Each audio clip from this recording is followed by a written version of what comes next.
Low carb bibingka cake po, may bacon na, meron pang salted egg. So, una kailangan ng coconut flour, stevia erythritol, natural almond flour, baking powder. Yan po yung mga ilan sa mga ingredients, then vanilla, salted egg, syempre po. Sa butter, ito po yung ginagamit ko po, Anchor. Baka naman, so may ganun. Tapos 6 pesos, sorry na, 6 pieces po na egg, medium. Yung hindi galing sa rep, syempre. Tapos cream cheese, ito po yung gagamitin natin. Then, ito po yung aking hand mixer na napakaganda. At kung gusto mo po niyan, ilalagay ko na lamang po sa comment section kung saan ko nabili. So, ito na po yung ating cream cheese. 5-speed po yan yung hand mixer natin, gamit na gamit. Then, add po natin, dahan-dahan po yung ating mga egg. Yan.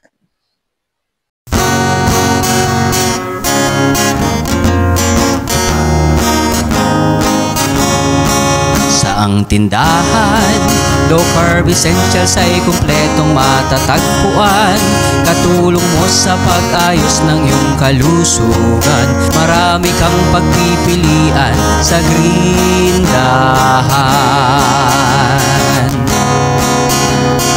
Baking essentials, condiments, nuts and seeds, healthy oils, coconut products, superfoods, herbs and spices, low-carb breads, kakanin, at may sugar-free ulam pa.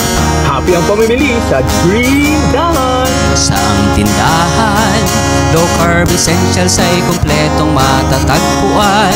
Katulong mo sa pag-ayos ng iyong kalusugan. Marami kang pagpipilian sa Green Dahan. Hahanap-hanapin, tatangkilikin ang Green Dahan. Hahanap-hanapin, tatangkilikin ang Green Dahan. Hahanap-hanapin, tatangkilikin ang Green Dahan. Hahanap-hanapin, tatangkilikin ang Green Dahan.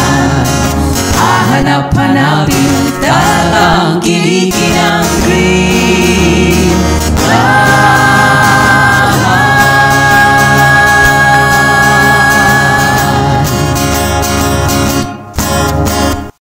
Para sa topping, salted egg, tapos nag-add po ako ng bacon para special. So, optional lamang. Then, binake natin na 180 Celsius, 30 to 40 minutes, pero minsan depende sa oven po natin. So, ito na po. Yan. Ang sarap nito i-partner sa ating coffee. So, try mo na ka-low carbs. Pwede ba ito sa hindi naglo-low carb? Yes na yes po. Mas okay pa nga po. So, stay healthy, stay low carb po.